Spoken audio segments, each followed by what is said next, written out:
Yo, what's good? It's your man, 100 Grand Ross with The Rock Never Stops. Marcus Sasser has officially proven he may be the best guard running mate for Cade Cunningham and deserves a chance at that starting spot. If you enjoyed the video, smash that like button for me, hit subscribe and the bell for notifications. Really appreciate all the love and support. This Detroit Pistons season has been exciting. It has been up and down. It has been at times leaving us feeling extremely optimistic and at times really frustrated.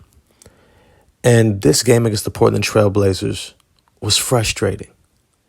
It was frustrating to see the turnovers mount. It was frustrating to see different guys not necessarily knowing how to play different roles and settling into what they were being asked to do. I don't know if it's just me, but it seems like there's a level of jumpiness, almost a level of skittishness where guys are moving too fast and not necessarily taking their time and executing the plays.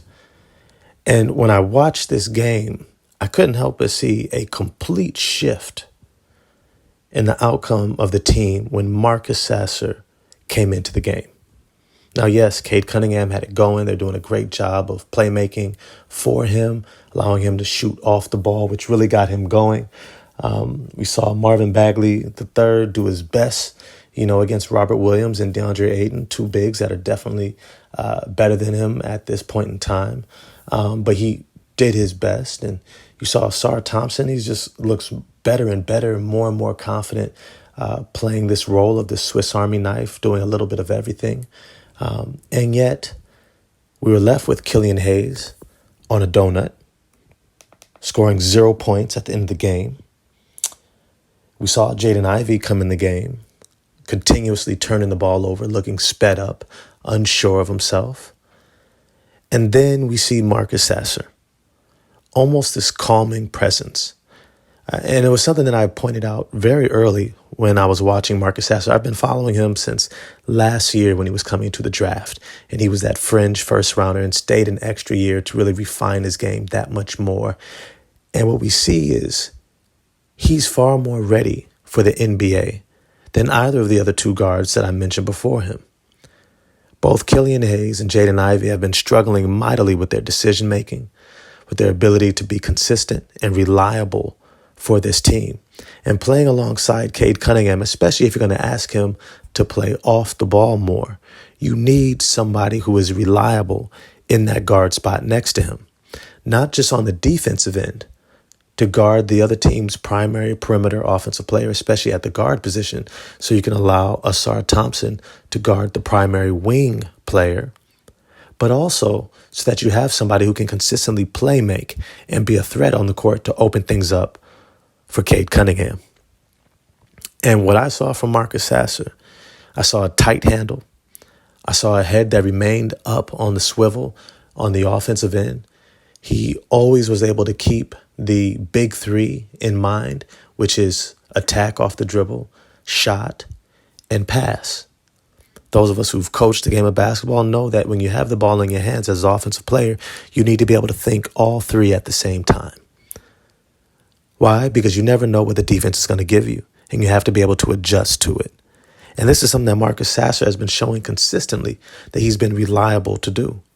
I think it was telling that we saw Jaden Ivey, who started all last year as a rookie for the Detroit Pistons at the point guard position, not even be able to claim the backup bench starting point guard role.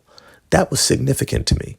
Not only was he not able to secure the starting role in this lineup alongside Cade Cunningham when everybody projected and assumed that he would, not only was he not able to secure that, and he was overtaken by Killian Hayes, but he also couldn't secure that starting point guard role even coming off the bench. And what that tells us is that Monty Williams is not playing. Even Troy Weaver is willing to concede to Monty Williams and saying, hey, you play the best guys you feel are fit for your system and to give us a chance to win.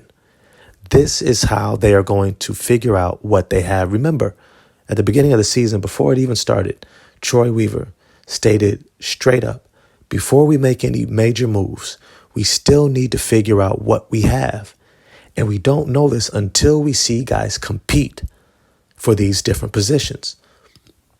And what we saw throughout training camp is Jaden Ivey had not secured that starting role from the jump, from the beginning. Remember, Monty Williams and Troy Weaver have been with this roster, have been with this team since the draft, since Summer League, since going into, probably more Troy Weaver than Monty Williams. He got hired a little bit later, but definitely when it went into post-Summer League, when guys were playing pickup at Rico Hines, you saw Monty Williams and Troy Weaver there, courtside, watching these guys. So by the time that they get into training camp and start competing for positions, they kind of have a sense of who they are and where they're at. And it was telling that Monty Williams had no intention of playing Jaden Ivey at the point guard position. And this was something that I pointed out early when I said that we were getting a snapshot of what this roster was going to look like at the Rico Hines run. We saw that the role that he had been relegated to was, as I gave an analogy for, was that Eric Gordon role. Eric Gordon, who now plays for the Phoenix Suns. But those of us who remember him from the Los Angeles Clippers when he first came into the league, and even the New Orleans Pelicans, right? He was an athletic guard who was explosive, who had really good length, who was able to guard both positions.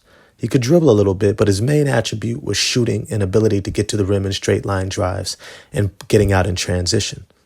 And I said that this is going to be the best role for him, but what he had to be able to do was defend.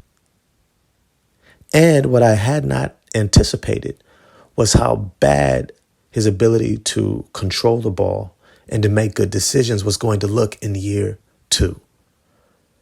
I had assumed that he was going to be able to work on these things in the offseason, and after a full year of playing point guard, he was going to have an understanding of the system and a level of continuity with guys that was going to allow him to come in and play at a high level in terms of being a playmaking guard who can get out in transition, attack in straight line drives, shoot the three, and every once in a while be able to do some playmaking.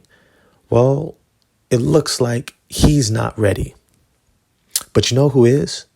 Marcus Sasser. When you look at his ability to score at all 3 levels, that's the 3-point line, mid-range, and at the rim, it has been a thing of beauty to watch. He looks like a veteran. And I think that this is something that we have to keep in mind many times, that we discount players because they stay in college longer. They stay in their refinement process longer. They take more time to mature. And somehow we look at them so long that we forget how talented they are, because we get enamored with the young guy who's super athletic and has great positional size. And we go, wow, this guy must be it. But in reality, I think something that Stephen Curry, something that Nikola Jokic, Luka Doncic are all showing us is that skill is king. And your skills trump everything else.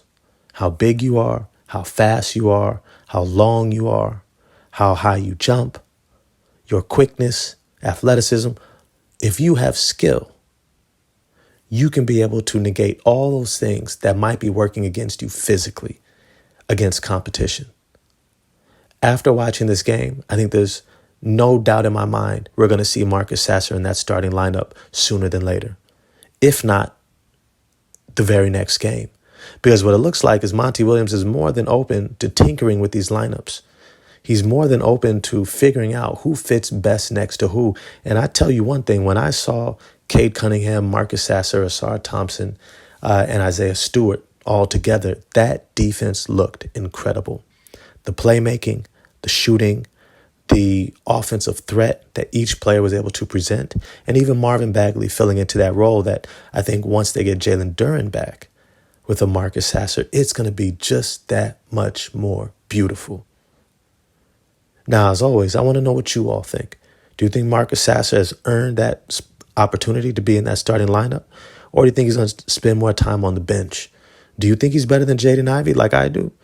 Or do you still think Jaden Ivey has an edge on him? Holler at me in the comment section, and I'm going to get at y'all next time. Peace.